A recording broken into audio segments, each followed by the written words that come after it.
conviction, his efforts to use his skills to make Sanatana Dharma appealing to the younger generation are particularly laudable. Steeped as he is in the timeless wisdom of our land, his Harikatha presentations make us realize how every moment of life is but a celebration of freedom. He is a leader I look up to. His gracious presence here today portends our readiness to take the campaign to the next level. As we continue marching ahead, I urge all of you to join the campaign by subscribing to Tattva Loka, which is a monthly magazine published in English and Hindi on behalf of the glorious Sri Sharada Peetham of Sringeri, established by Jagadguru Adi Shankaracharya. Tattva Loka is dedicated to spreading knowledge of the truth and the real values of life. I now invite Sri Dushyant to take his rightful place on the stage and also call upon Ma'am Sarla Panchapakeshan ji and Sri R. Krishnamurti ji to come on the stage and honor and welcome our esteemed speaker with a flower bouquet.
रामानुजदयापात्रं ज्ञानवैराग्यभूषणं श्रीमद्वेङ्कटनाथार्यं वन्दे वेदान्तदेशिकं लक्ष्मीनाथसमारम्भां नाथयामुनमध्यमाम् अस्मदाचार्यपर्यन्तां वन्दे गुरुपरम्परां यो नित्यमच्युतपदाम्बुजयुग्मरुक्मव्यामोहतस्तदितराणि तृणाय मेने अस्मद्गुरोर्भगवतोऽस्य दयैकसिन्धोः रामानुजस्य चरणौ शरणं प्रपद्ये माता पिता युवतयस्तनया विभूतिः सर्वं यदेव नियमेन मदन्वयानाम् आद्यस्य नः कुलपतेर्वकुलाभिरामं श्रीमत्तदङ्घ्रियुगलं प्रणमामि मूर्धना भूतं सरश्च महदाह्वयभट्टनाथ श्रीभक्तिसारकुलशेखरयोगिवाहान् भक्ताङ्घ्रिरेणुपरकालयतीन्द्रमिश्रान् श्रीमत्पराङ्कुशमुनिं प्रणतोऽस्मि नित्यम्.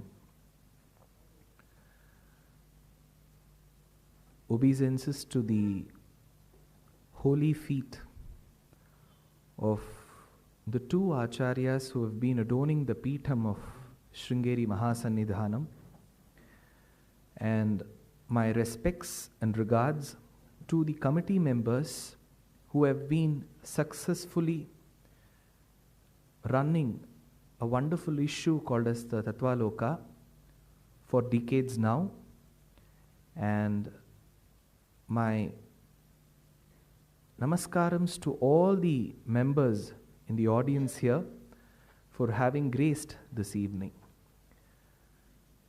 Usually, when I receive a call to give or to deliver a lecture or a lecture series such as this, be it in my mother tongue, which is Tamil, or in a language which largely appeals to a diverse Indian community such as English, the organizer either suggests the topic, or if they pose faith in me to a certain extent, they also ask me to suggest a topic.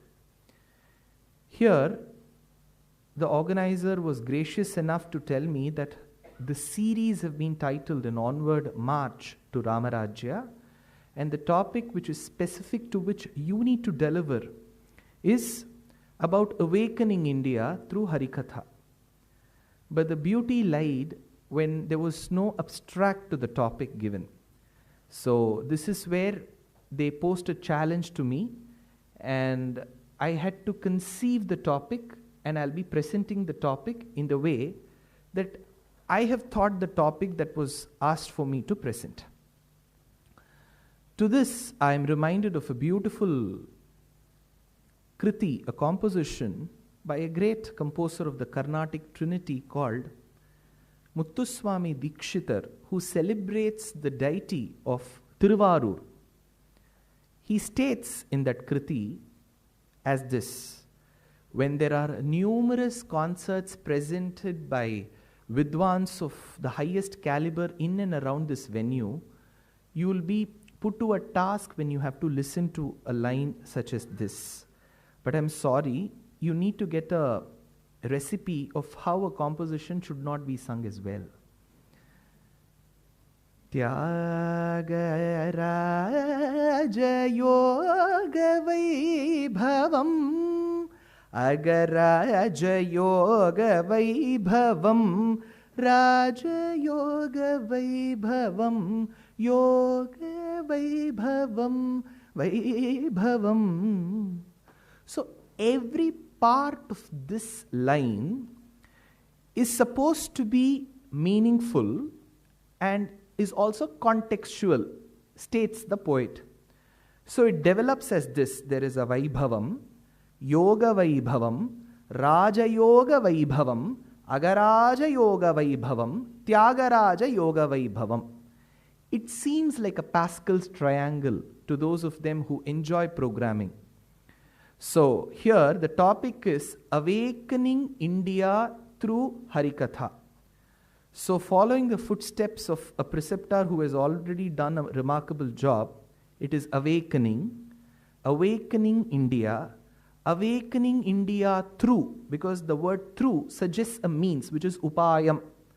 And the upayam happens to be Harikatha, which is awakening India through Harikatha.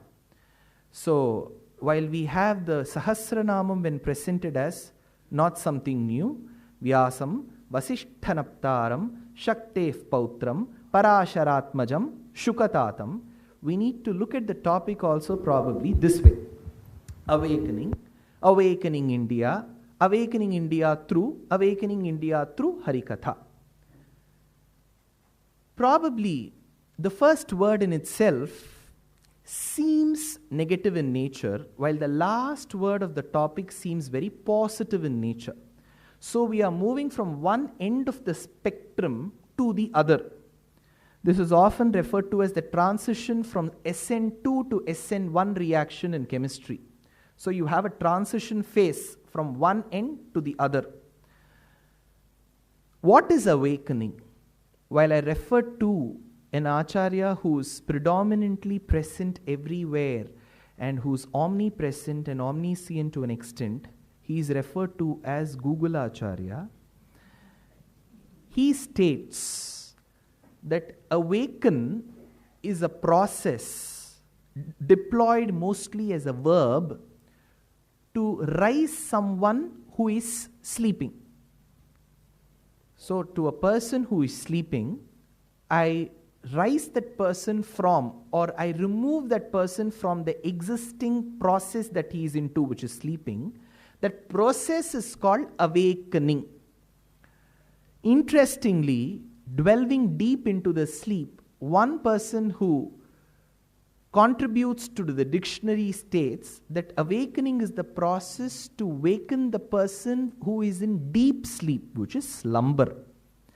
So we need to understand what we are awakening from, one, and whom we are awakening, because the process reads awakening and just doesn't stop there. It goes further. Awakening India.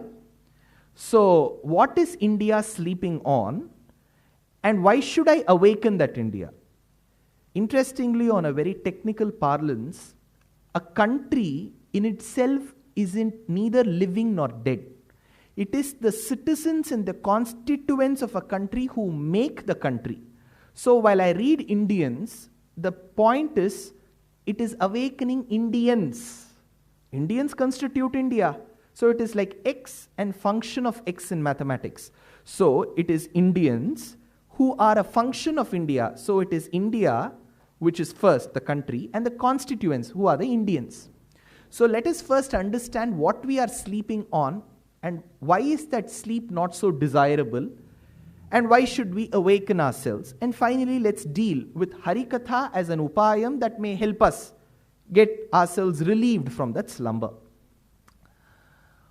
We as a country, when I deal with us as a country, probably we can get a bit generous in the limitations that we currently have in geography. Let's include a Bangladesh, let's include a Nepal, let's include Pakistan, at least here, because the landmass has often been treated as one.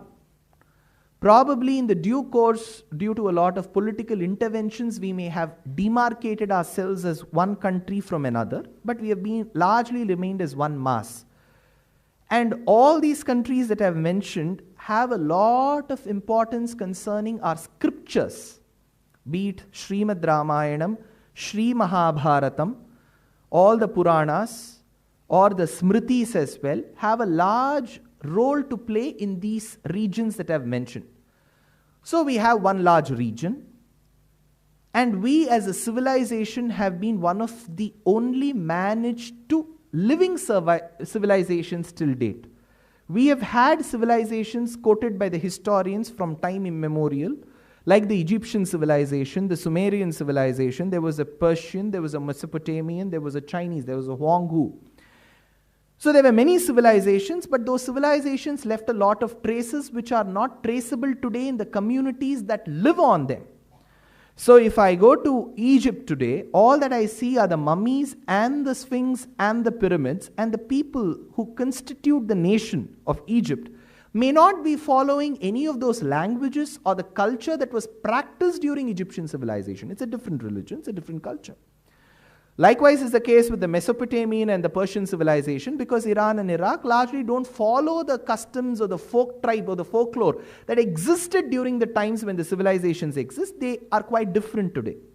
But today, even in the remotest of the villages, even a hamlet in the south of India, especially be it Tamil Nadu or Karnataka or Andhra, the same portion of Aruna Prashnam which was recited eons back is still recited. Not even on the lighter vein, I'm being very serious, even the recipe for a Molagu Kolambu is quite similar to what a poet called Venkatadhwari mentions 300 years before in Lakshmi Sahasram. So, be it from the cuisine till the architecture, to the language, to the customs, we have by far tried to follow or mimic to a large extent what our ancestors have done. So, it wouldn't be blatantly wrong if I would say this, that this is probably the only living civilizations in the world. But to such a living civilization that we all feel proud about, there have been certain issues, very serious and grand in nature, that we need to look upon. So this is where we need to understand where we have been sleeping. Today, one major arena where we are sleeping is the philosophy that Sanatana Dharma has taught us. while I, at the commencement, stated the topic and I also said that the abstract was not given, is very similar to the Vedanta Sutra. You all are aware, well, Ramanuja gives a beautiful invocatory verse. He says, Parasharya vachas sudham sumanasaha dugdabdhi madhyodritam samsaragni vidipana vyapagata pranatma sanjeevanim Purvacharya surakshitam bahumatim vyaghata durasthitam anitantu nijaksharaihi sumanasaha bhaumaf pibantvan vaham.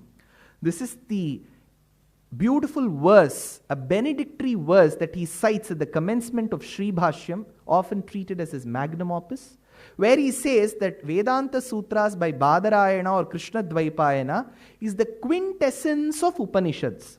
So we have the Upanishads which form a part of the Vedas, which is often treated as Appaurusheyam, Anadi. So words have been suitably chosen from the Vedas. When I say Vedanta is also a part of Veda, and they have been strung together as one single garland. We call them Vedanta Sutras, but essentially it is one single line. So it is one single line filled with words. Adi Shankaracharya, often cited or referred to as Bhagavat Pada, was gracious enough to chop it at the right portions. So then he got a number which is 500 plus. So it is his diligence with which he chopped. Based on how he chopped, he has commented upon. Ramanujacharya looked to the same sentence in a different angle, chopped it, and he got a number of 545. So the number of choppings and the places where you chop is where you arrive at number of Vedanta Sutras. Then came Purna Prajna, Ananda Tirtha or Madhvacharya, who chopped it in a different way. So we have 545, 555, 565 for the same line. So based on the number of choppings, based on the number of sutras, based on the interpretation to the sutras, we have largely arrived at three different philosophies. There is an Advaita at one end, there is a Dvaita at the other, and there is a Visishtadvaita that lies in the middle.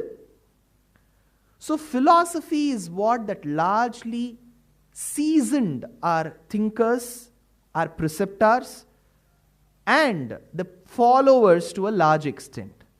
But today, the philosophy is largely dominated by the theology. So there's a philosophy on one side, there's a theology on the other. This is where we get into the concept of faith. Faith in a deity. That is when you have Vaishnavism, Shaivism, Shaktism. I've taken the three large theologies. Now, it is often assumed in the current day that a person who follows an Advaita is a Shaivite, a person who follows Visishtadvaita is a Vaishnavite. This is an assumption today. You will be surprised. Visishtadvaita was largely followed and practiced by Ramanuja. He presents his philosophy that way.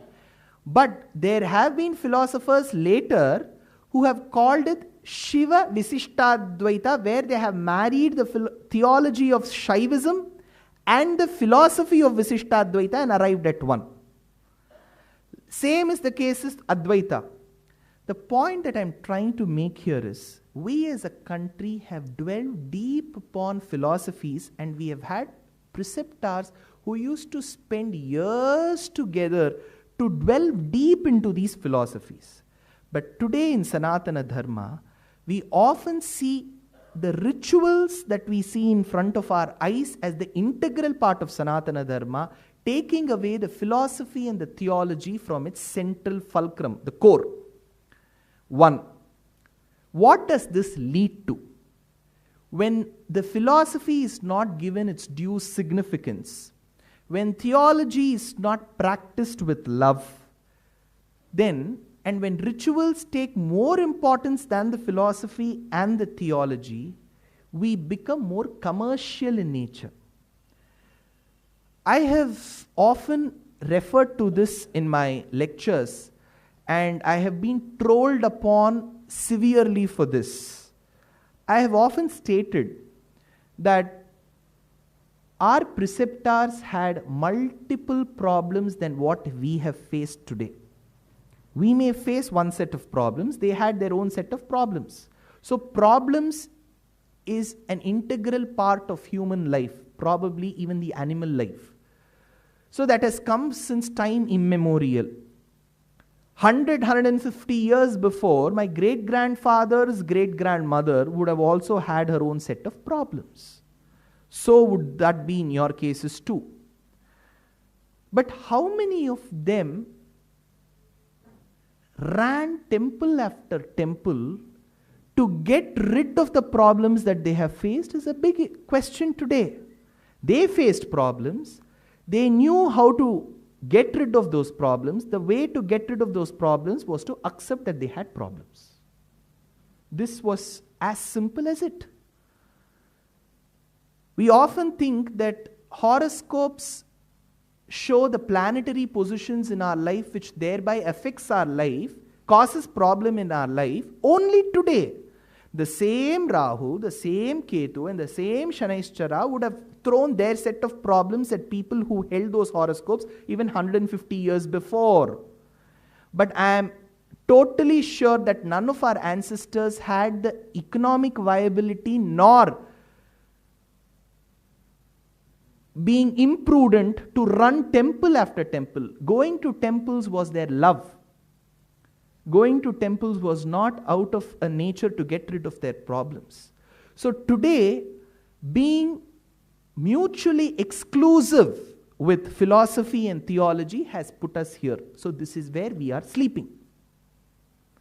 How many of us, when probably messengers and travelers who traveled from distant countries, such as China, the Middle East, and even the Arab world would have traveled to India 1,000 and 1,500 years back, all that they have to say, besides a few negative things, all that they have to say positive is, even a person who walks on the street contemplates on the philosophical nature of the philosophy with his friend who is coming.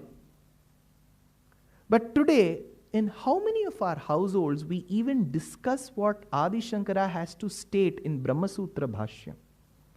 How many of us have to discuss about what Ramanuja's Gita Bhashyam is different from the Tattva Nirnaya of the Dvaita philosophy? Of course, we can say that I am deficient in the knowledge in which it was being rendered. I don't know Sanskrit, so I'm not discussing it. We don't know a lot of other things, but we still discuss them. So what stops us from discussing the philosophy that has been threaded so beautifully in our civilization? Because we find that philosophy is not our cup of tea. Theology is not something that I can invest a lot of my time on. What seems practical to me is only the ritual. I am not for a minute undermining any of the rituals. Rituals are also an integral part. But those rituals gain meaning, rituals gain importance, and rituals will be performed with love only when we realize the importance of philosophy and theology. Without having a knowledge, suppose I wish to practice Advaita, I wish to practice Visishtadvaita, but I know nothing of it, and yet I am getting into the concept of pariharam, then tomorrow I will be easily gullible where another person says, well, you are doing this, I will give you another method, come to my side. This is where Sanatana Dharma is facing its own problems. Today we have started assuring people that your problem in the current days because of this particular graham, you do this, all your problems will vanish. We are going one step above karma and telling that person that I am going to alter your karma. Isn't that simple? So is this what we have been taught in our philosophy? Now comes another question. Didn't Shukra go to the temple of Tiruvalliyangudi in Tamil Nadu to get back his eye? Didn't this person go to that temple to get rid of that? Well, we have Chandra who wanted to get rid of his leprosy, who had to go to Chandra Pushkarini in Srirangam. So how do you say that pariharams did not exist in those days? The point is, karma is the central part and the core part of a human life. We are born as a result of karma. All our actions get accrued to karma, and this karma is also what that leads you to the next birth.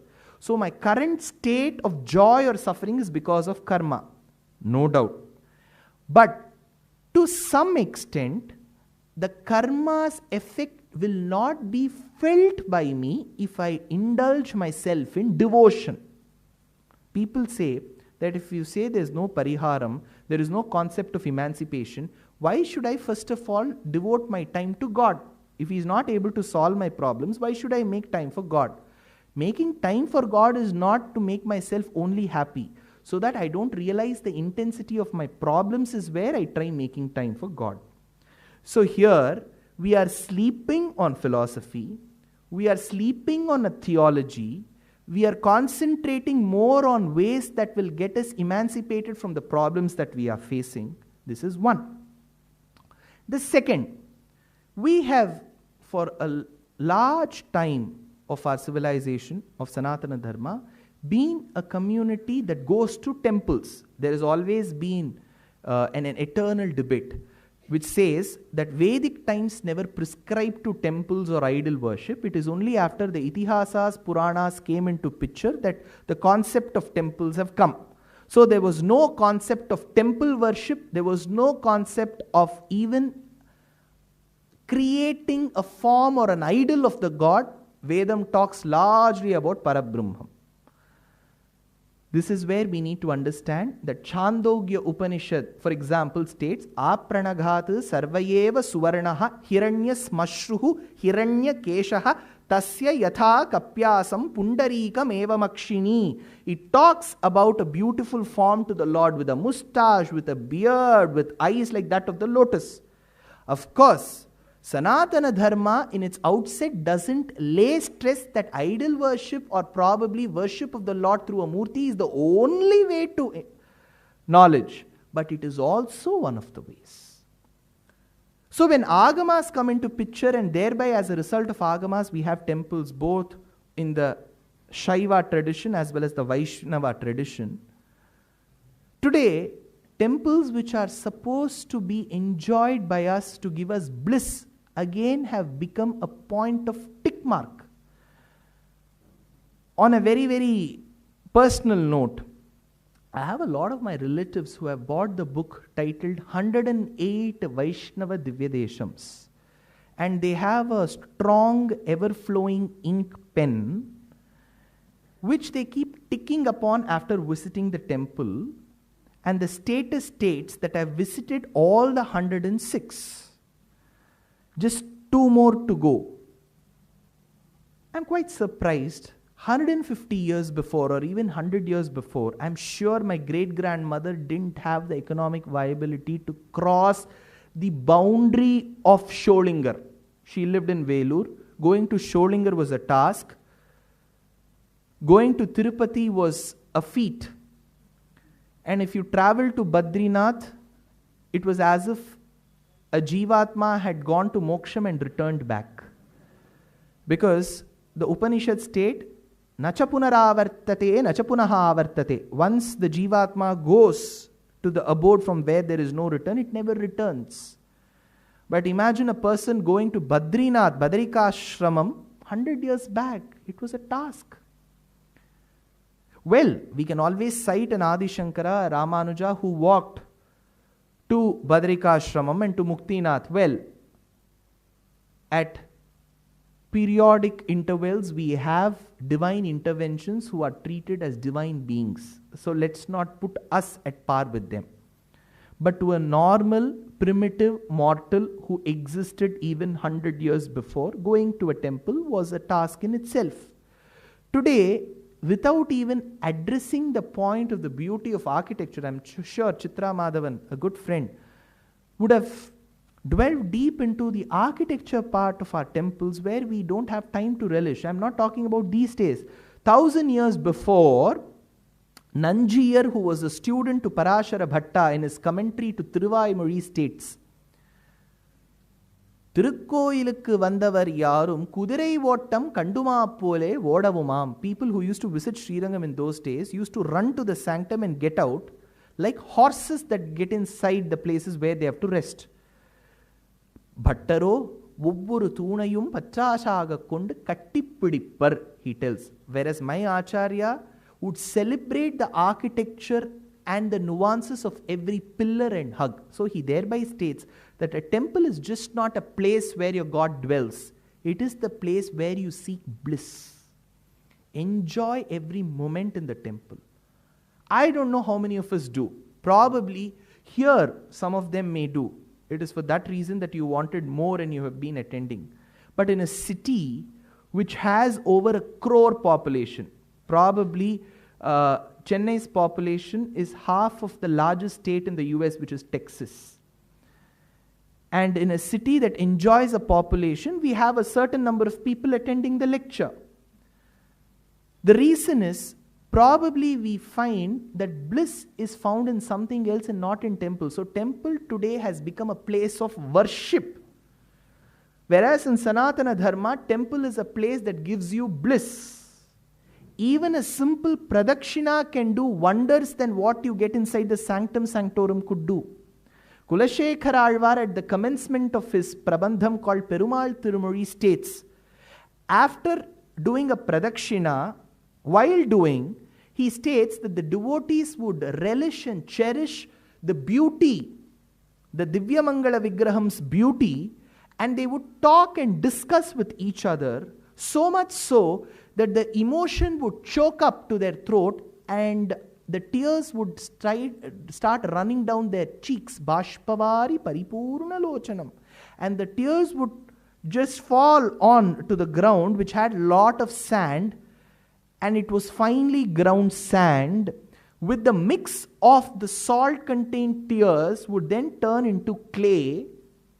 And Kulashekara Alvar tells, I would refrain from getting inside the temple. I would just want to roll over the clay, which is the admixture of that sand, finely ground sand, and the tears that roll down the cheeks of an enlightened devotee.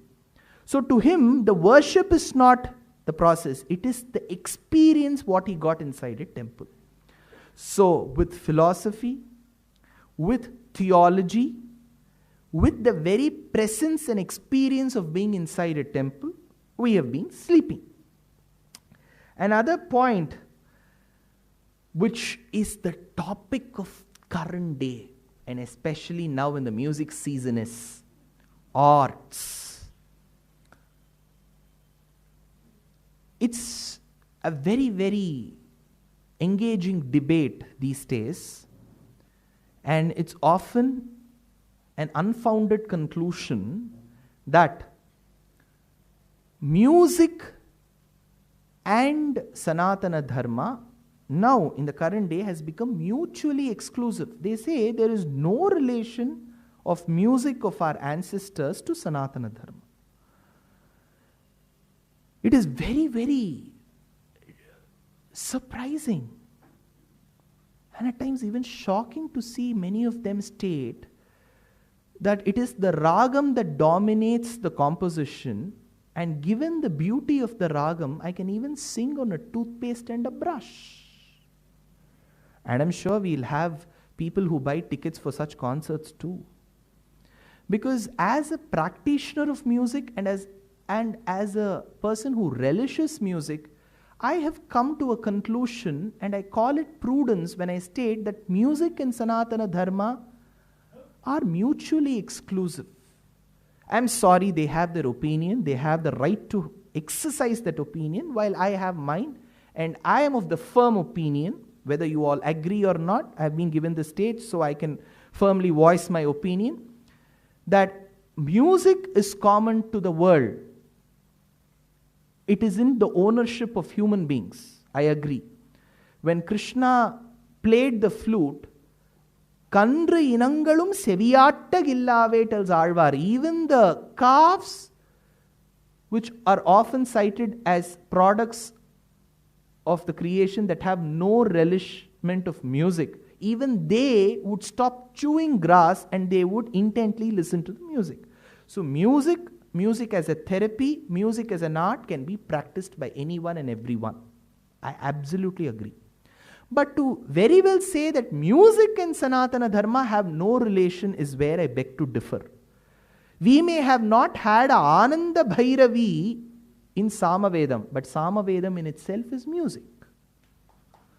So, to take away the music part of Sanatana Dharma and say that music should be treated as a separate entity is where I differ. Even a person like Ravana, which I stated even in my previous lectures, Ravana was a wonderful administrator. We don't have to go through the protests and demonstrations where they say we support Ravana. Who said even I support Ravana? He was a wonderful administrator. Those of you who relish Sundarakandam and Srimad Ramayanam will be aware of the fact that when Hanuman enters Lanka, he wonders at the city, how well it was administered.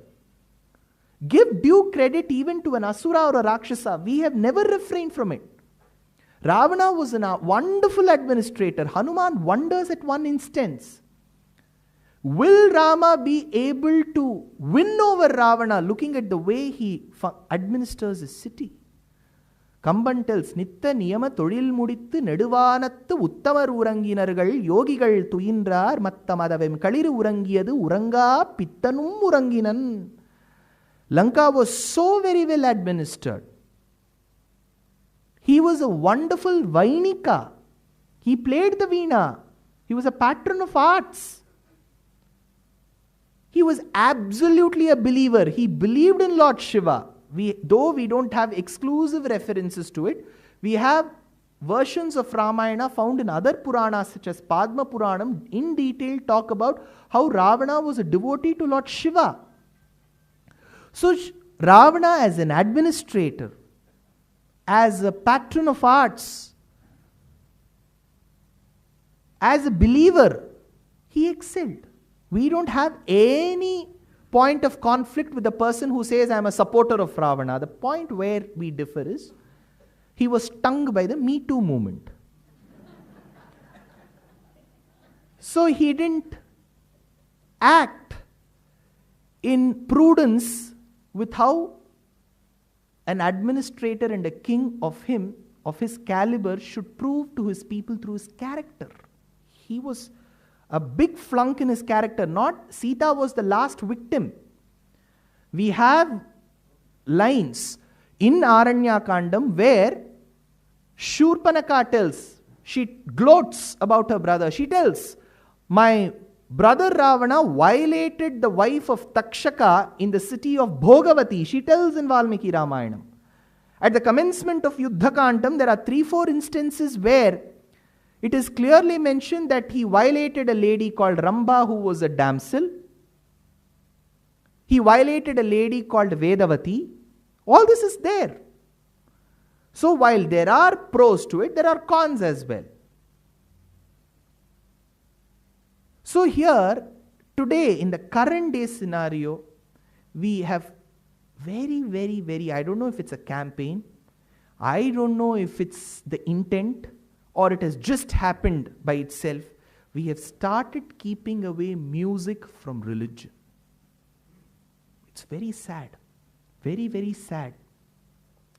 Because the world largely assumes that a lecture or an event based on religion will always be the one to demean the other religions, which is not the case with Sanatana Dharma. Because they take talks of other religion as the benchmark, they often think that a lecture or a discourse on Sanatana Dharma will also be as disparaging as them. Wrong. Till now, say one line where I have commented upon another religion. All that we are trying to do is to see what are the flaws in our own religion, because Sanatana Dharma gives us the liberty to mend and correct ourselves. We can openly cite. If I give a lecture like this, probably even the pontiffs of various mutts will listen and say, he's right. We have that kind of a magnanimity. You'll be surprised to know, I'll give you an instance. I've been traveling to countries abroad to deliver lectures. A lot of the countries and the organizers, they would state, sir, if it's a music concert, we can openly advertise. But if it's a lecture of this sort, we have to be very careful. I asked them for a moment, why? What's the reason? They state, no sir, you state that Rama was a ruler, Rama did this, Rama did that. So that's advertising. So I asked him, on the other hand, how is the music concert different? Because it says, Ramachandram bhavayami raghukula tilakam mubendram. I meditate upon Rama. How is this different, sir? Sir, that's not understandable. So I came to a conclusion, if it's comprehensible and enjoyable, that event should be barred. And if it's not understandable and comprehensible, that needs to be relished. So today, arts has again become a place. I'm not stopping with music. For the last 4-5 years, I have had the phase in my life where I can appreciate and learn the dance forms too. I've been collaborating with quite a few dancers to give large-scale productions as well as Katha Nrityams. So even in dance, today people state, why should I practice in Bharatanatyam only of Hinduism? Hinduism doesn't state that you should not dance to another form. But don't openly say it for the very reason, if you want to practice, you're free to practice.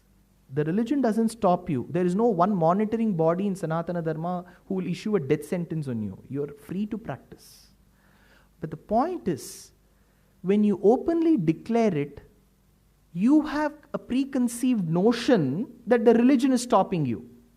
So your preconceived notion itself is wrong, thereby your conclusion is also equally flawed. So while I have discussed that philosophically and theologically we have been sleeping for a long time, and from the basis of architecture we have not been a country in the last few years to relish it. Imagine, you go to the temple of Brihadishwara today, a tall standing monument of Chola architecture and perfection, a single place where Rajaraja Chola has put in a large board of himself saying that I have built the temple. Today, every single temple that have been gifted to us by the kings of those days like the Cholas, the Pallavas and Pandyas, carry every possible evidence today that I have contributed to the temple. Not a single instance where you find a name. Probably it would have been inscribed, not seen to our eyes. But where do you see an open declaration of a Mahendravarman or any other king? So be it philosophy, be it theology, be it architecture, be it arts. We have been a country who has been very, very good at content making, but very, very bad at marketing. Our content is supreme, but as a society, we have miserably failed in marketing it. And to this first word of awakening, the last point where we are sleeping on is rituals. People wonder, sir, in those days, people performed those rituals, and today my son asks, what is the meaning to the ritual? Your son is, of course, making a pertinent question. I'm not denying it. But on the other hand, since our ancestors till about 150 years before were proficient in the language in which the mantras adorning the rituals were, they could understand every word of it. So if there is a Vivaha mantram which is being cited of Abala, where the stick is held over the bride's head and every drop that is touching her is akin to Amritam as per the Vivaha mantram, while that was being cited, the girl and the boy, because of their proficiency in the language, understood every bit of it. Today, I am deficient in the language, so my understanding and appreciation to the ritual also becomes zero. So today, if a person states that I am against rituals, I'm still fine with it. But they say that we don't have anything akin to a baby shower. We don't have anything akin to a baby shower. Look how the baby shower looks. I state, if you're against the ritual, you're against it. I'm fine with it. But don't state that there is none, because your understanding of our rituals has been abysmally so low that you haven't understood there are two different things. One, there is a Vadagappu and there is a Pumsavanam, which is being done. So, coming to the last portion, which is our rituals also, we have been sleeping for quite some time. So, these are the areas where we have been sleeping, and awakening as a process should come through all these areas. Now comes the next part, which is India. Look at the time. Which is India.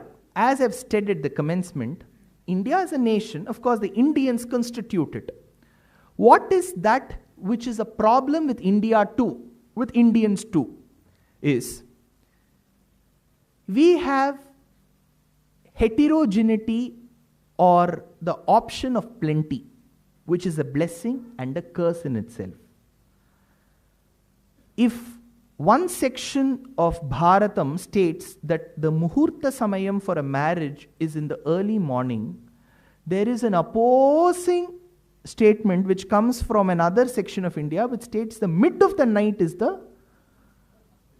So, as a person who's very, very primitive in nature in understanding Sanatana Dharma, I am put at two corners which give two different notions. Today, to a simple practicing Sanatana Dharma based youngster, to ask which is the day of Krishna Janmashtami is also a problem. Because one section follows on one day, another section follows the other day. Same is the case with Ekadashi. Why go to a Gokulashtami? Same is the case with Ekadashi. Now we hitting on our chest, stating that, see, we have two different ways of deciding the dates is not going to help in the days and years and centuries to come.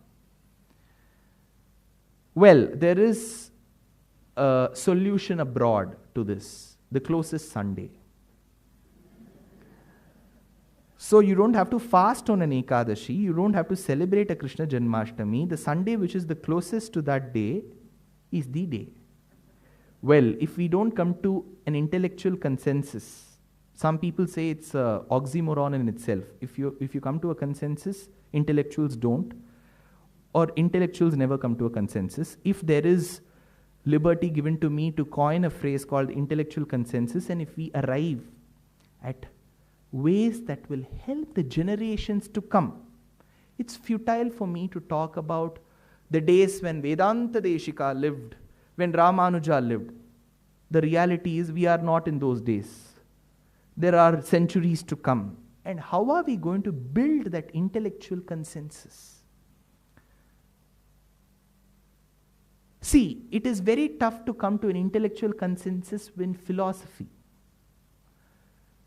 When Harsha gave a beautiful Ptolemaic work called as Khandana Khanda Kadyam in support of Advaita, we had Vedanta Deshika who gave equally a work called as Shatadushani. When we had a work called Shatadushani come into picture, we had a Madhusudana Saraswati who gave a work called Advaita Siddhi. When we had a person called Madhusudana Saraswati who gave Advaita Siddhi, we had Doddayacharya who gave Chandamarutam. When we had Shatabhushani given by Anantakrishna Shastri, we had Uttamur Swami who gave a Paramartha Bhushanam. So there have been works. So coming to a consensus in philosophy will not be appreciated even by me. But coming to a consensus in basic dates and rituals is possible. That is not anywhere in opposition. So India is still remaining, and Indians are still remaining divided on things that are blatantly visible. Blatantly visible. Now comes the third word, which is through. So we have cited places which are sleeping areas where we need to awaken ourselves. We have also seen some instances being paradoxical in nature with the word India. The third word is through. It's a simple word. But this word is where our ways get diversified. Because that is one point which can give rise to another word next to it. So awakening India through, after through it could be anything. It could be music, it could be dance, it could be Harikatha. So the ways are plenty in nature. Now that I've been called upon to address one of those ways, let me take the last word, which is Harikatha. You know, while I was given the topic, I thought for an instance on a lighter vein, Harikatha generally puts people to sleep. So the topic read, Awakening India through Harikatha. So it is generally an assumption that a good Harikatha artist who can engage his audience puts his audience to sleep. So if the topic reads Awakening India through Harikatha, then the Harikatha artist should be fundamentally bad. Because when you have good music puts you to sleep. Imagine I were to sing which does not match the Shruti. So everyone will be startled and be looking on, what is this person singing? So what startles a person or what puts a person to rise is only when things go wrong. When things are right, everything is fine. So I read it that way, but I'm sure my organizer wanted me to be slightly more diligent. So let me take up this method called Harikatha in a very prudent fashion.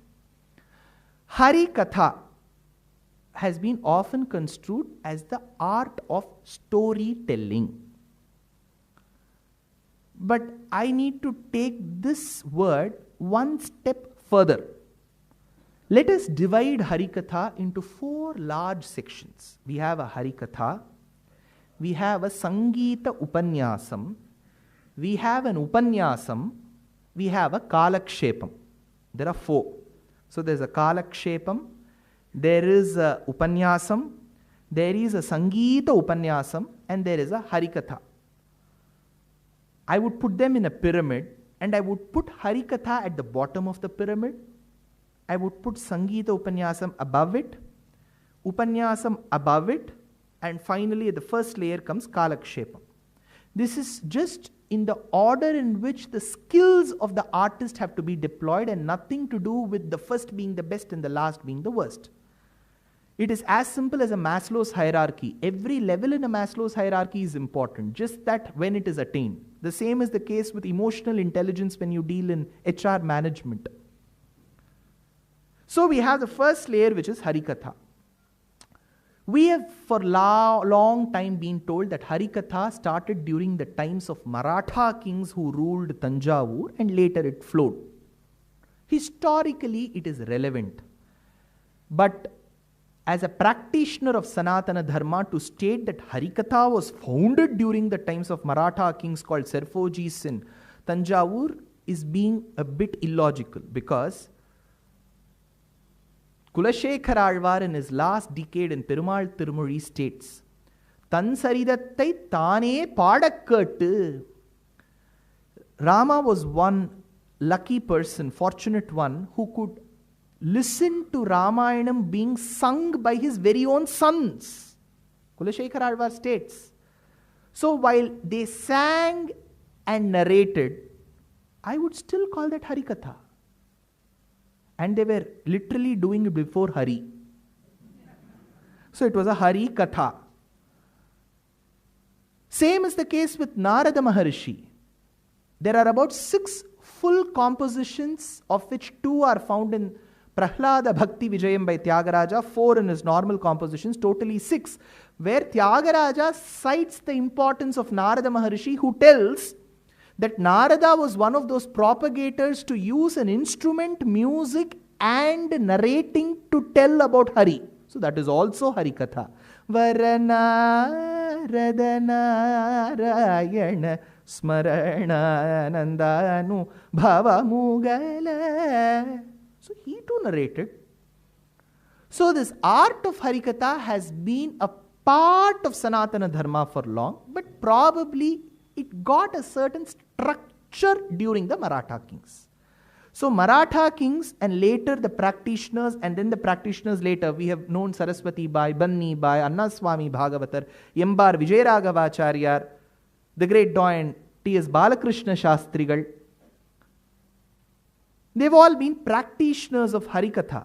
Well, the recently Srimati Kamala Murthy, they were all practitioners of Harikatha. And Harikatha would begin in a certain way. My grandfather, my maternal grandfather, who lived in Kumbhakonam, was also a Harikatha artist just within his four walls of his house. He would sing every day, I remember, Dhimikita, Dhimikita, Baja Mridangam, Brumhatala Kari, Gajanana Tandava, Nritya Kari. This is the way that it has been sung during the times of Maratha kings. So Harikatha, if you have noticed, does not dwell deep into the philosophy. Largely Harikatha should not, because it was meant to reach to the masses. When you have to create awareness about Sanatana Dharma to the masses, I should not interject it with philosophy, because philosophy should give ample time to the listener to contemplate. I just have to make the person listen and relish. So that is why music dominated Harikatha and storytelling too dominated more than philosophy and the theology. Perumal Vandaram Ketaram Appo Vandu, then they will go back to the music.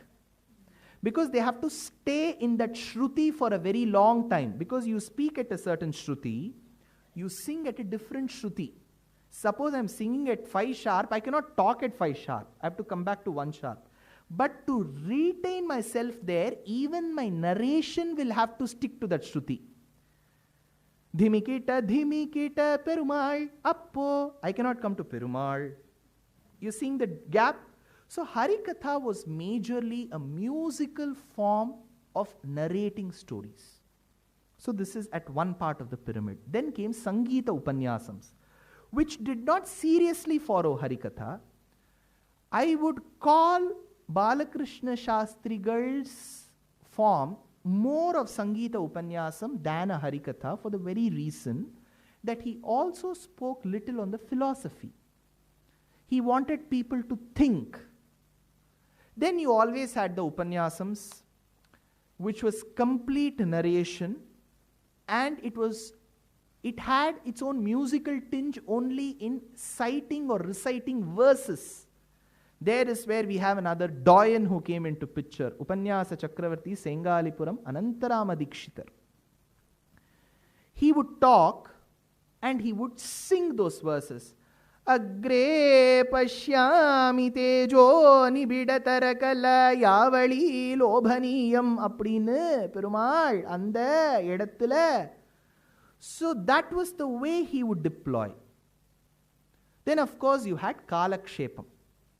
Kalakshepam in the very word itself, you know what it means? How to waste time. Kalam is time.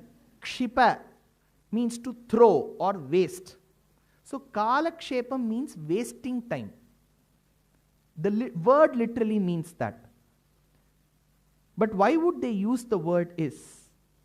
It was a sarcastic way to bring in people to tell contemplate. So Kalakshepam was an art that was meant for Vedantam. Kalakshepam is generally never done in an open platform. Well, being Indians in nature, we have often misconstrued and we have brought two things of the pyramid together. Harikatha Kalakshepam, which is not the case. Kalakshepam is different. You have in Advaita doyens like Mani Dravid Swami in the current days. In Visishtadvaita, you have Mannargudi Rajagopalacharya. We have my Acharya Karunakaracharya, who all give Kalakshepams. So in closed doors, they will take up a topic like Shankara's Brahmasutra Bhashyam or Ramanujacharya's Sri Bhashyam. They will read out the verse, and most of it could be even in Sanskrit. They will give a lot of opportunity for the student to listen and contemplate, which is not the case with the last, which is Harikatha. The story is very clear. அப்போ பிரஹ்லாதன் ஜில்லுன்னு வந்தார். அவர் கிடு கிடு கிடு கிடு கிடுன்னு ஓடி போனார், பிளந்தார், வந்தார். அப்போ you start. So I don't think the person will spend 4 hours to think how Hiranyakashipu ran. It's clear. He ran, he got killed. But what goes into the nails that have been used is the Chetanam and Achetanam portion, which will go to the first part of the pyramid called as Kalakshepam, where you deal with the constituents of creation. So Harikatha is the word that I've construed as an art of storytelling in 4 different forms. Why? Because if I just use Harikatha in this general word of storytelling, I'm sure a lot of people in my generation and the forthcoming generations will say, sir, story is fine. Give us some ample opportunity to contemplate and think. So I have deployed 4 forms of public speaking, which is Harikatha, Sangeeta Upanyasam, and lastly Kalakshepam. All these 4 are integral to the art of storytelling. And in this portion of Harikatha, I will go one step ahead to tell that along with music and narration, English should also be given due prominence. While I started delivering lectures, people thought I was an untouchable, because besides my mother tongue Tamil and to some extent Kannada, which I also speak, they thought I'm using English. If we think that English is a language spoken by the people of the West and people who had made us slaves for 200 years, then we are no different from people of other religions who treat Sanskrit as an untouchable. What does language have to do with our thoughts? It is just a medium. Bhasha Geethif Prashasta Bhagavati Vachanat Rajavachopacharat, states Vedanta Deshika. It is a statement of Matsya Puranam that he deploys here. Bhasha Geethif Prashasta. You have to convey your thought through content. How does it matter which language you use? He asks 750 years before. Bhasha Geeti Prashasta Bhagavati Vachanat Rajavacha Upacharat.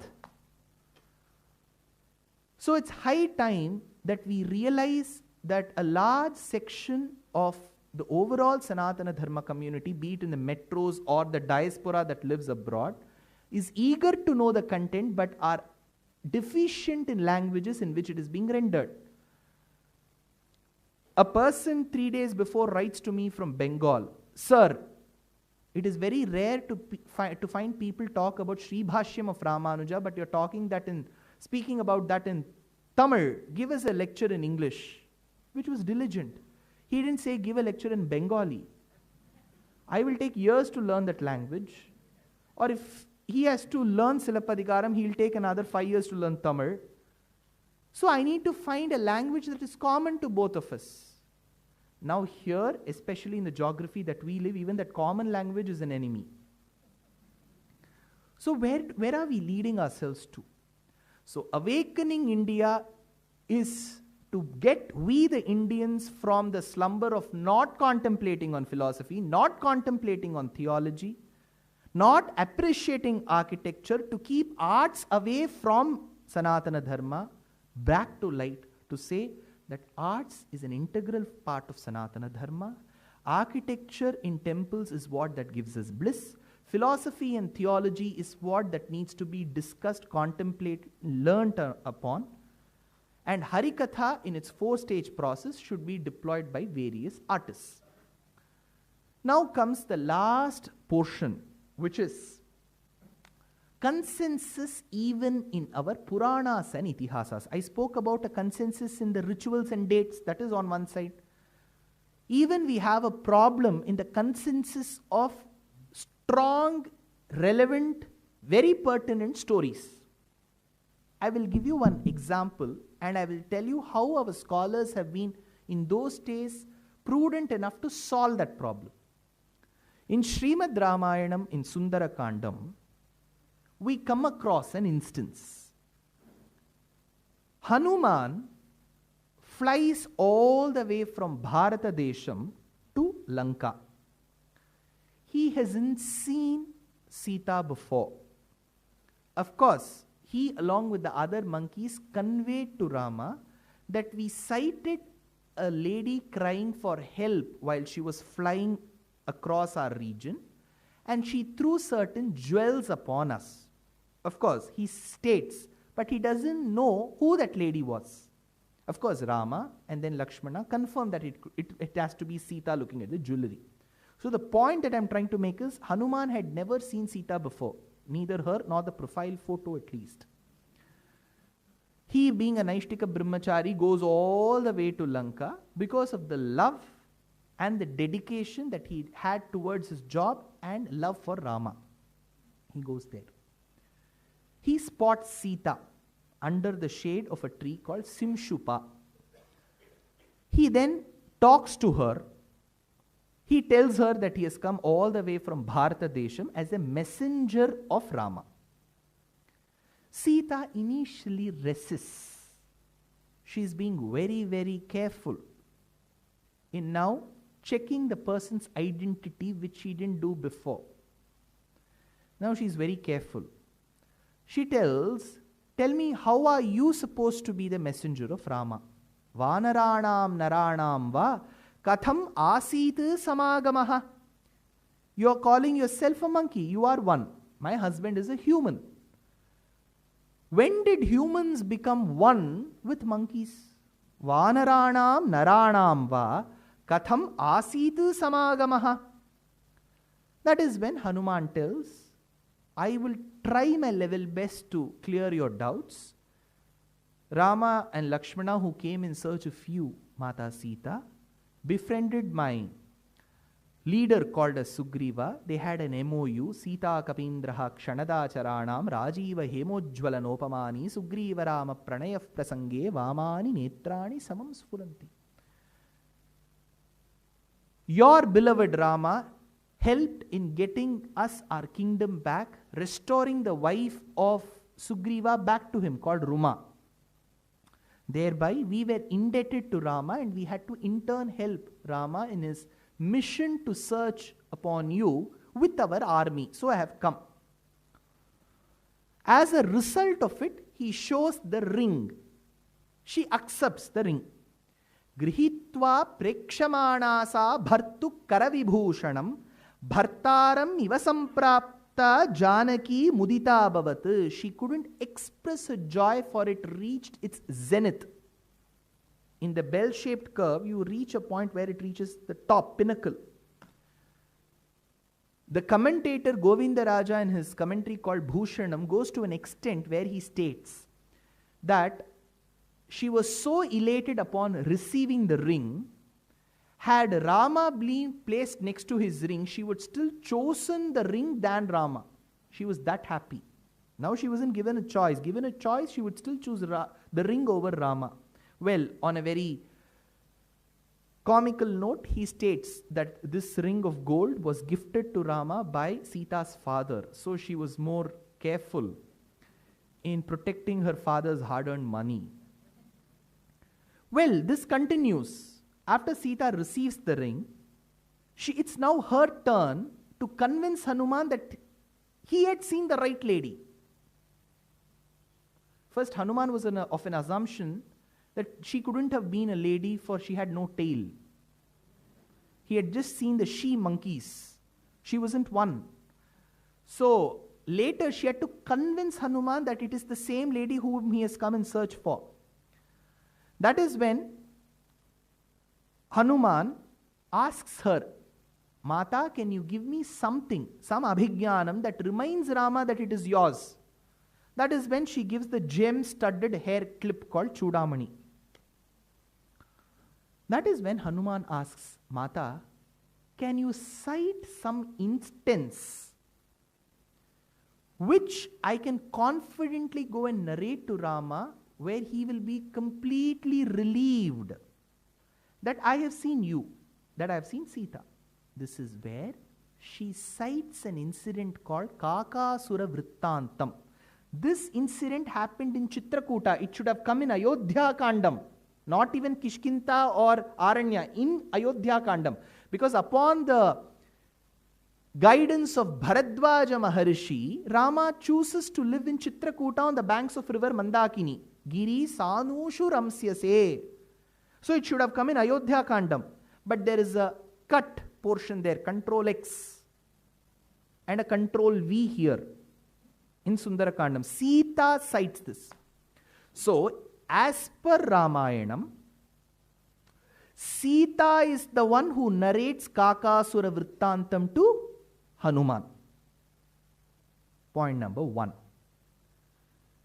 For very long time, all the acharyas of Sri Vaishnava Sampradayam have unanimously stated that the esoteric verses of Nalayara Divya Prabandham is nothing but the quintessence of Vedam, Ramayanam and Mahabharata.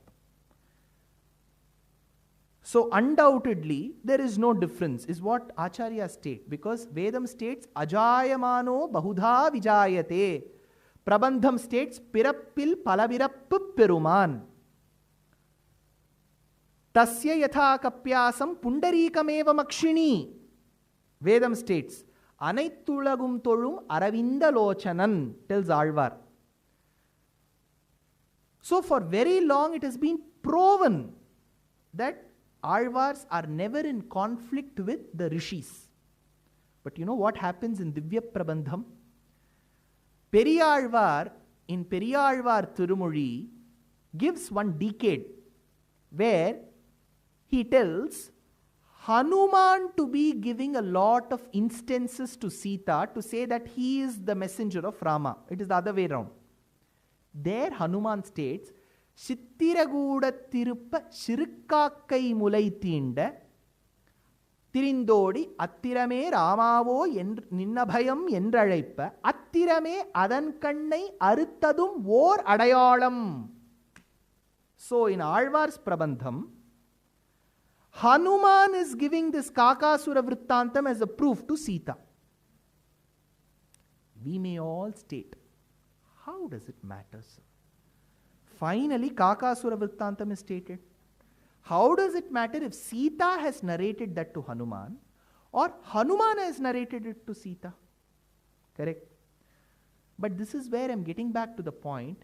If these two versions are given as English translations, a person who diligently reads will come up with the question, you have been stating vociferously that Alvars will never ever go tangential to rishis.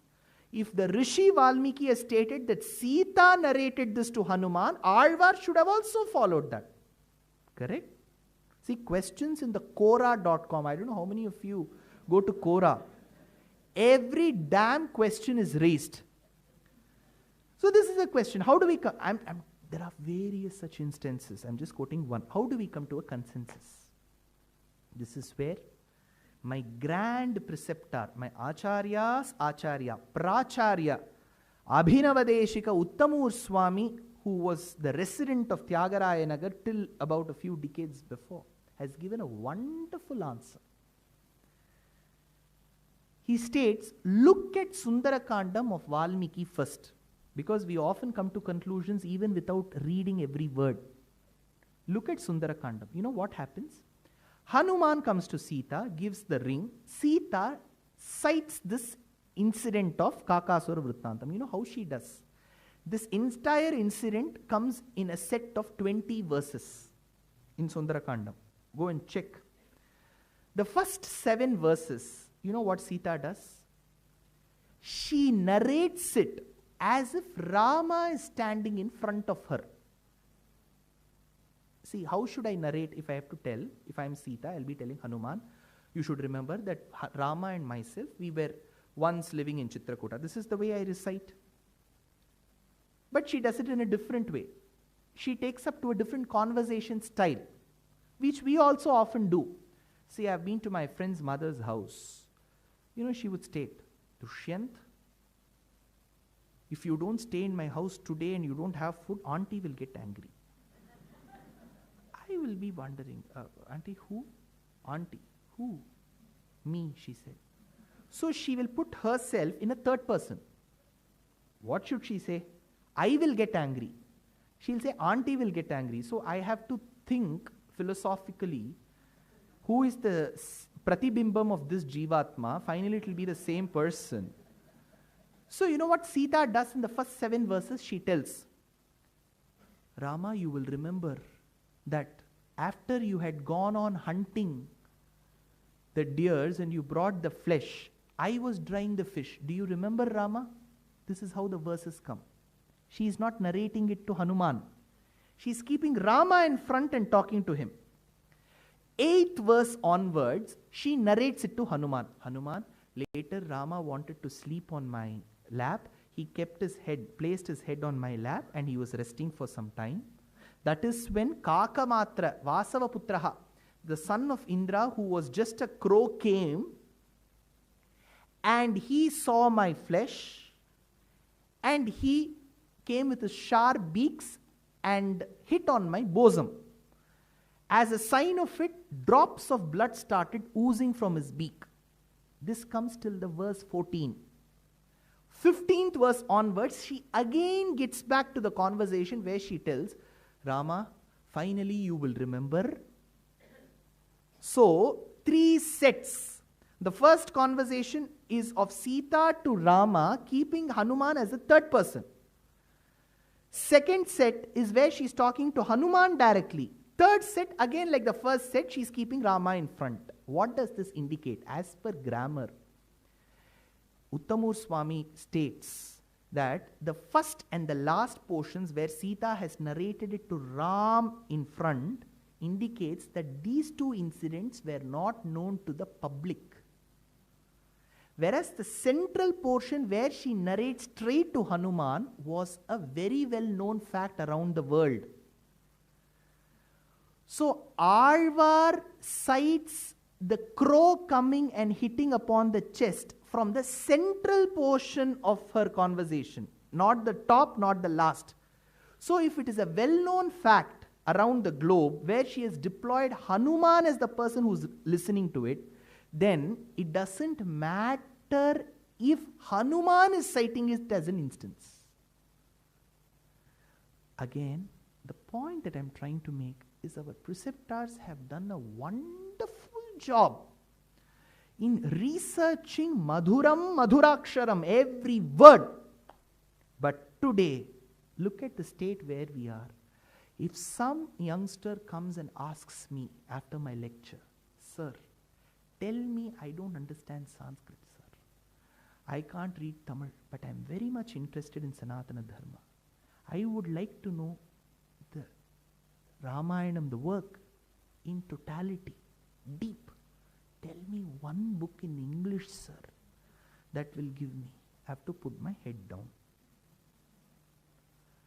I have to put my head down. Seriously, there is no one book. We had a silver-tongued man called Right Honorable V.S. Srinivasa Shastri. Even Lectures on Ramayana is a research article-based book on Ramayana, not Ramayana in itself. Same is the case with Mahabharata. Same is the case with Bhagavatam. Questions are plenty and answers are even more beautiful, but we don't have works in English. So, my way forward or concluding part to this lecture before we take up a question and answer session is awakening India in various spheres of philosophy, theology, arts, architecture, rituals. Amongst the various ways and using Harikatha, in brackets, Kalakshepam, Upanyasam, Sangeeta Upanyasam and Harikatha as a means has to happen with a lot of intellectual consensus in languages that will benefit the next few generations. See, as much as a practitioner of Sanatana Dharma is worried that people who are poor economically in villages have been lured with money to go to other religions, my bigger worry is because of this gap between our publications, our way of rendering and our way of speaking. See, today, if I have to learn Carnatic music, there are plenty of gurus.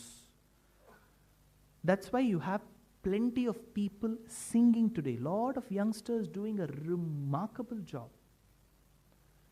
But when it comes to public speaking for Sanatana Dharma in scriptures, they are numbered. And that too in a language which may impress the youngsters in the forthcoming generations in metros, such as English. It's absolutely single numbered, which is not healthy. We say we are the world's largest democracy, quick to beat China, in a country of 1.4 billion. 1.25 is as per 2011 census. Come on, we have reproduced much more. So, 1.4 billion, which is 4.2 times the population of US.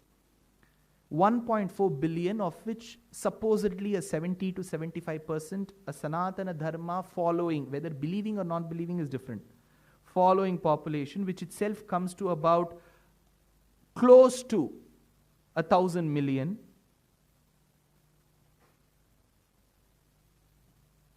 And we have barely 5 to 10 speakers who speak on Ramayana. See, there are plenty of gurus and speakers who speak on general topics. Motivation. Do this, keep yourself positive. Yes, that's good. But if we have to do Sanatana Dharma lectures, there are very few. So the topic aptly reads Awakening India through through Harikatha. So awakening India about one fact that there needs to be more people for Harikatha itself is awakening. So people ask, sir, we learn music, we learn dance. Can you teach us how to speak? Sadly, it's a very tough process because the art of speaking is an art. It isn't a science. It has to largely come from the within. It can be honed.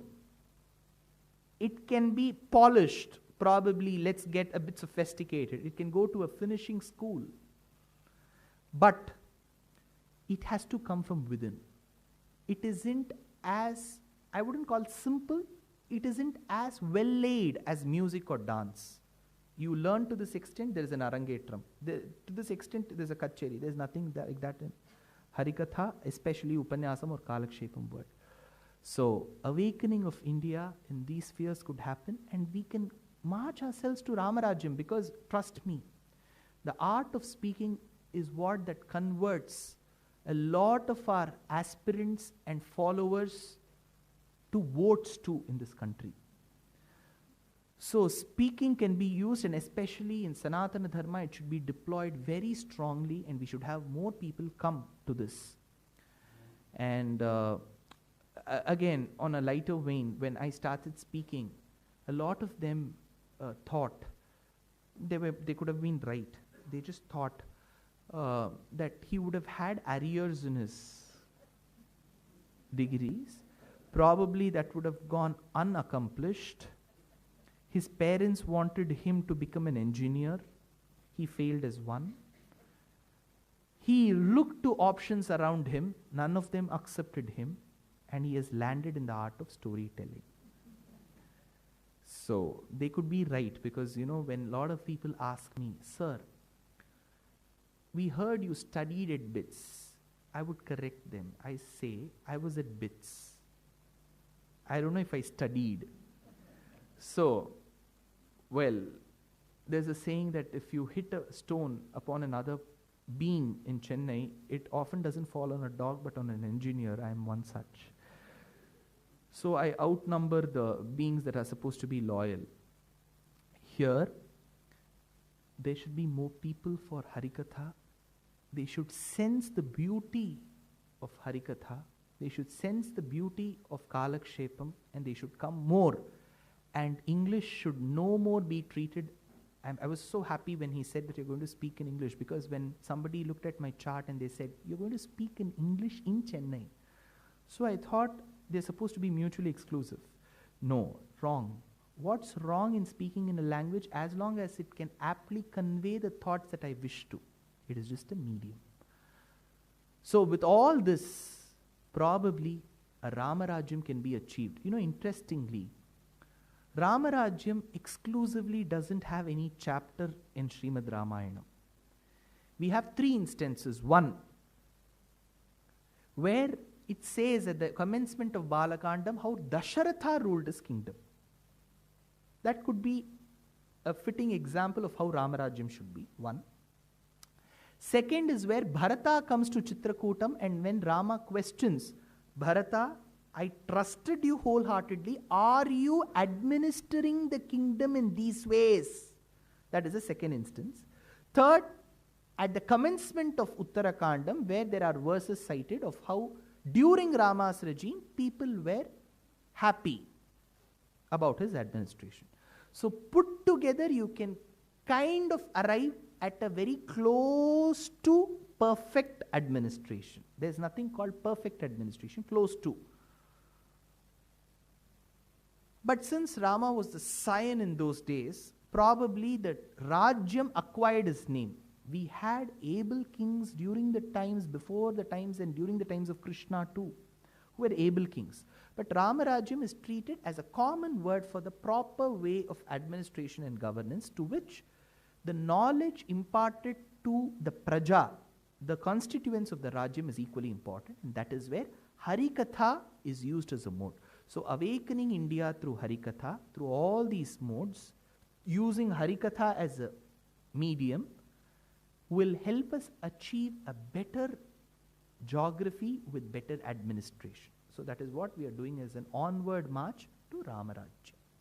So with this, I will conclude, and I will just take up 1 or 2 questions kind of related to this, and then we can conclude the session. So I would request all of you to stay till the question and answer session. It will be short and hopefully succinct. Thank you so much. Questions? Yes. We have So Amrit Narayan. Can I take the liberty of asking the first question? Oh, okay, sure. I want to see Ramarajya in my lifetime. Please give us the what do you say, the chart, the direction. And If this is not getting telecast, cast your vote in 2019. No, that may not be the solution. It's administration or Rajyam is not a one man's job. It's a collective responsibility. So, trusting in one man is important, and making sure that what constitutes the entire fulcrum is also equally important. So, the beauty is, you have stated in the times to come or in your lifetime you wish to see Ramarajyam. But on the contrary, Srimad Bhagavatam in the first canto tells, because Bhagavatam was delivered at the commencement of Kali Yugam, during Parikshit's time, because Krishna's passing away and then Parikshit coming into picture itself begins with the Kali Yugam. So Kali Yuga's stature, state and position at the commencement of Bhagavatam, where he tells that in the years and centuries to come, Kali Yugam will show its true colors. So we are probably at one instance of Kali Yugam, and with such devotion, you're hoping for a Ramarajyam, which I completely respect and pay my obeisances to. I could be a bit, call it modern or Western when I cite this anecdote. In Harry Potter, I often go to that book because I grew up with Harry. So, there is an instance in the 7th book, those of you who have read the book, it's called the Deathly Hallows. So, when the Death Eaters come to fight Hogwarts, McGonagall, who is the professor in Hogwarts, tells, we know we are sure to die, but let's still fight, because we can not kill him, but we can at least delay his kill. So Kali Yugam is bound to be cruel, immoral, But with such lectures and such followings and such thoughts in us, probably we can delay the onset of a more cruel Kali Yuga. So I'm not being very pessimistic, but I'm sure with the grace of all acharyas such as Sringeri Peetham or Kanchi or Vaishnava acharyas, we can make up a better society in the days to come. And I'm so happy that such lectures are being organized. Imagine amidst a thick, a busy, and a well-planned music season, here we have a lecture on Ramarajyam. And those of them who find music integral to Sanatana Dharma have still made it. Thank you. Can we take up the next question? Ah. Mm. Mm. All of us, at least here, Mm. can have one small Ramarajyam at each of our residences. Mm. It could contribute to the Ramarajya promotion. Wonderful. So, on a lighter vein, he's stating about having just stopping with 2 children. No, what he meant was, if I can, it was very visible and clear. In other words, if there are certain characteristic features to Ramarajyam, the Rajyam in entirety, why can't we create mimic Ramarajyam in a smaller way in each of our residences? So, if it has to be a Swachha Bharat, why can't it be Swachha Griham? Each house happens to be clean. You at least have a collection of neat, well-organized, cleaner houses to make a cleaner country. So that's a very good thought. Well, I take it as a lesson for myself and I will try to implement a Ramarajyam in my house. Thank you. Next question. He is a wonderful musician, so if he can speak loud, he wouldn't even need a mic. Namaskaram, Swami. Namaskaram. As seekers, we'll all have a lot of questions, but I'll just limit to questions which pertain to this topic. So you mentioned about philosophy, theology as the first 2 points, and how Advaitic philosophy is confused with Shaivism, and Vishishtadvaitic philosophy is confused with Vaishnavism. How did this start, and what is the correct way of interpretation, and who are Shaivites, who are Advaitins? How do we differentiate them, and how does it differ? What is the correct interpretation? I can probably take a lot of time on this, but with limited time we have, I'll put it in a very simple fashion. To call philosophy and theology as absolutely different entities is wrong. They meet at some point in time. But to come to generalized conclusions is very, very fatal.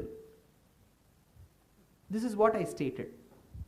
But your question was, when did this confusion of calling all Advaitins as Shaivites, all Visishtadvaitins as Vaishnavites come into picture? Maybe at a point in time when a large section of our society abandoned the Vedic education and started getting inside Western education. Because when you get inside Western education, you're first abandoning the language such as Sanskrit, which is also one of the major languages of our country or landmass. And all our scriptures have come in that language. So when you're deficient in that language, you're thereby deficient in the scriptures that have been rendered in that language. When you're deficient in the scriptures, you start not understanding, misunderstanding.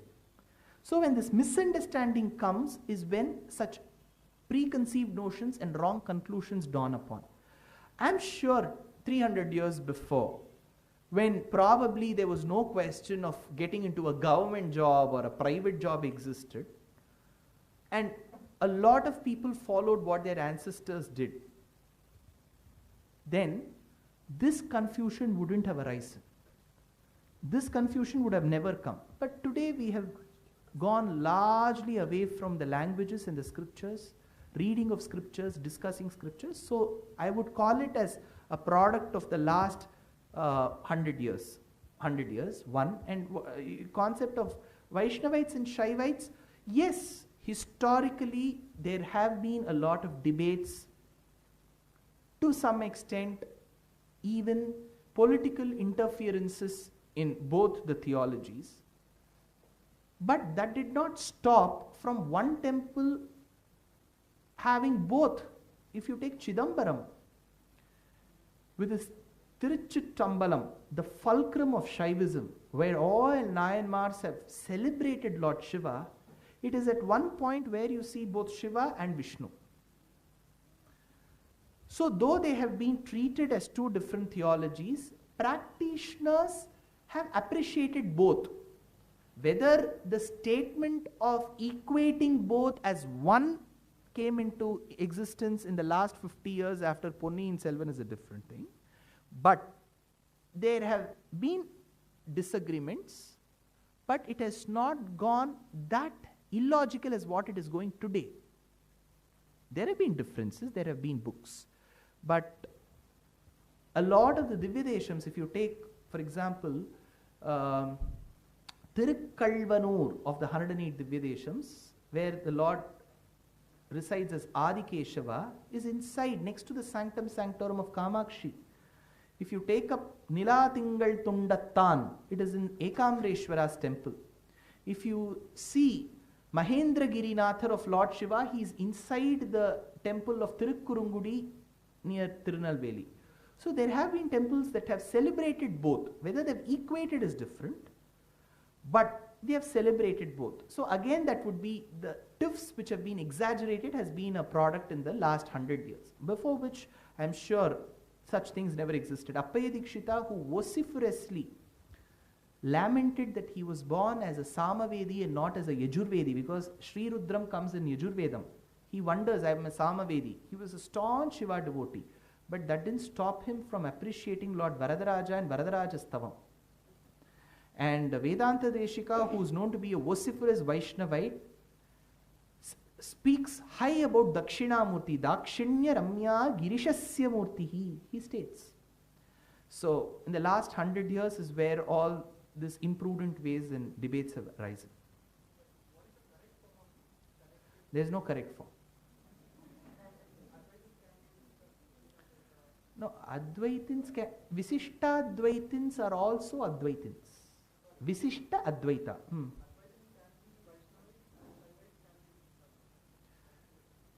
Yeah, largely yes. Shaivites can also be Visishta Advaitins, is a small proportion, because the philosopher who propounded that philosophy did not publicize it much, so the followers could be little. But yes, that can happen. That permutation can also happen. Any other question? How do we deal with so much of negativity around us? I am not a musician, my voice is loud enough. Yeah. Like, all good, no good Hindu will want a Rama temple. Negativity. So all the bad Hindus want a Rama temple to be built. That is, how do we deal with that? And a lot of WhatsApp messages are around these days that Krishna created Varnas.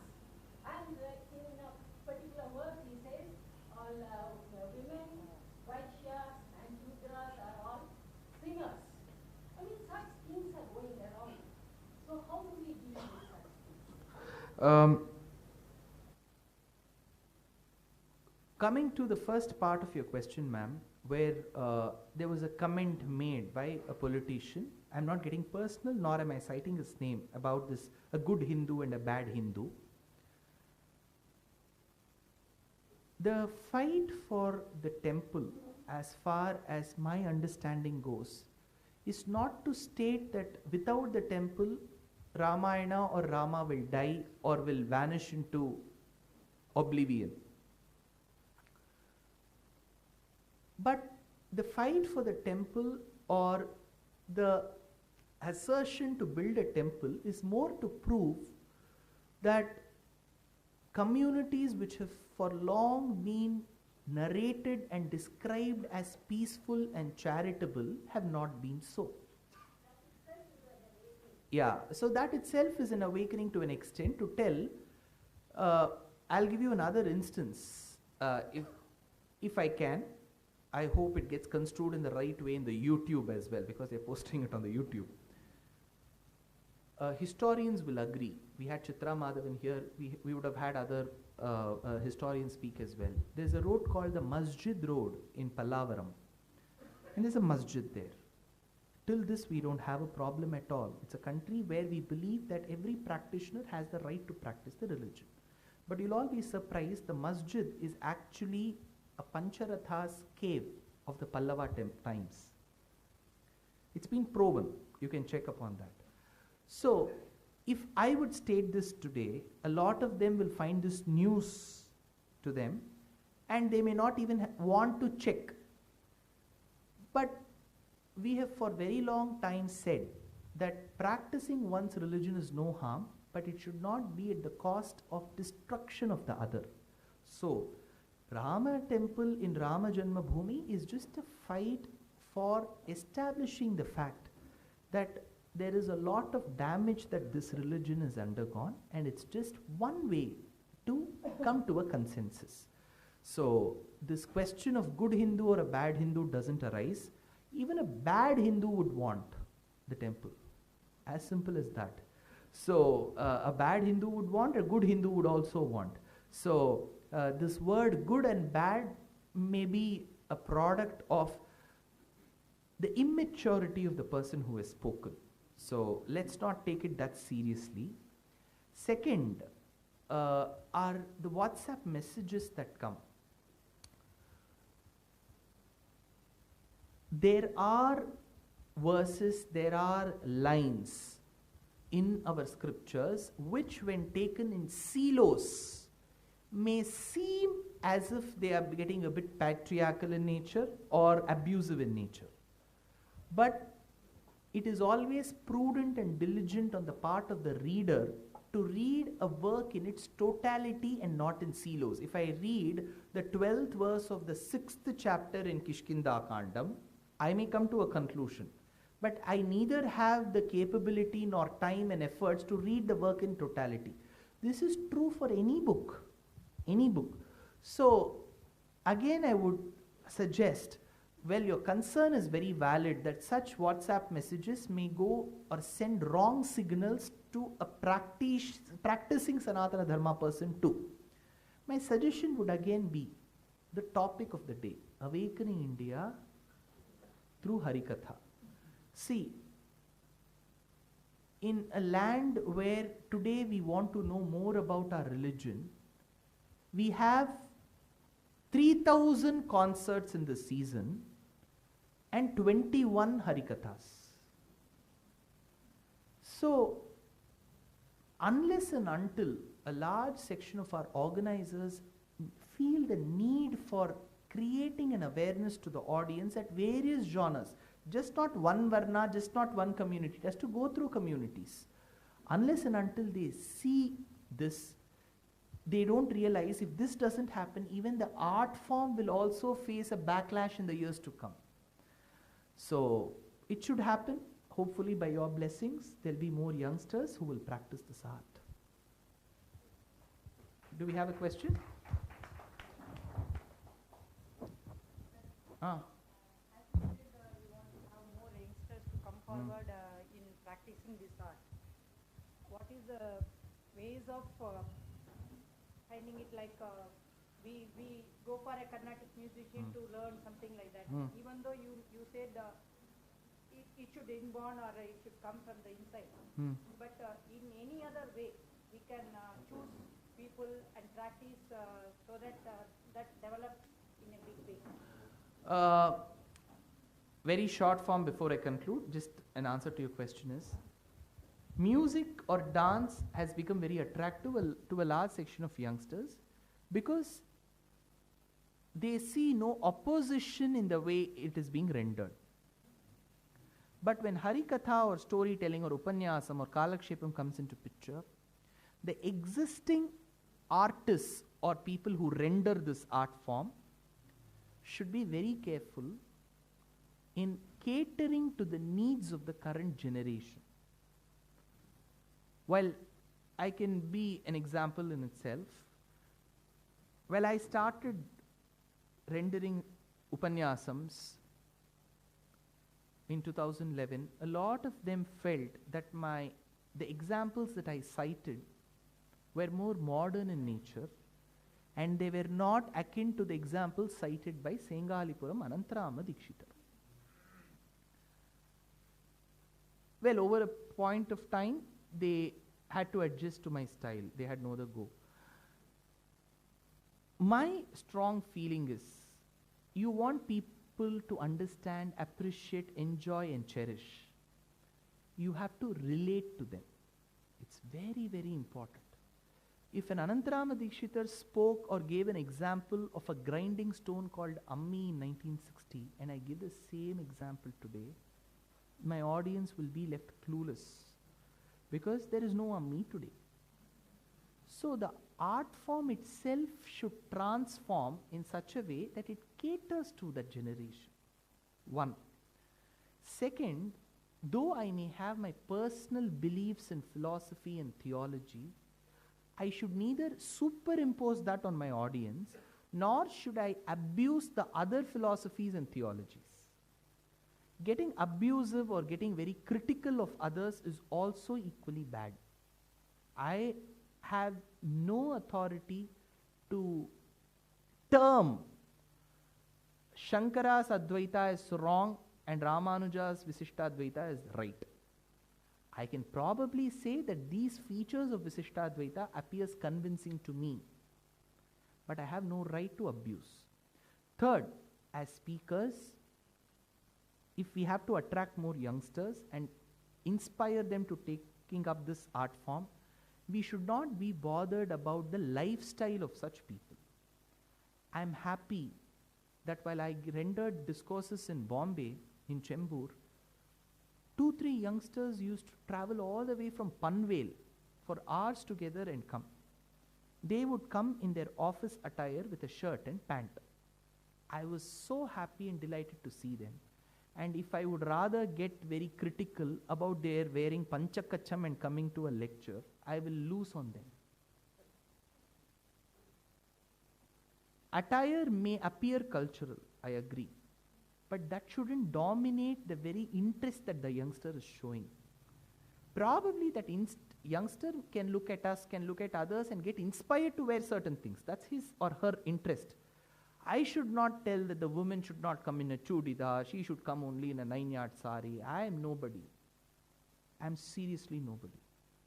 While I was a child and my mother took me to Srirangam where the Utsava Murti was adorned with a Ratnanki, I still remember asking her, why is he wearing pants? To me, Ratnanki appeared like the pants that I wore.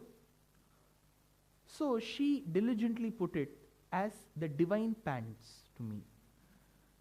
So, as a speaker, if I have to inspire my young audience and younger audiences coming in the years to come, my concentration should be to deliver the story, the philosophy, the theology in a very appealing fashion without hurting anybody, to the youngster in a way that they can relate to. The moment I start commenting upon their lifestyle, I lose them, and I'm doing a big disgrace to Sanatana Dharma by letting the youngsters off. So this is my honest feeling, and this way they can get inspired and there could be many speakers.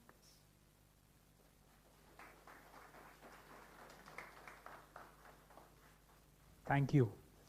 I can't think of anybody else who could do justice to this topic other than you. Thank you so much.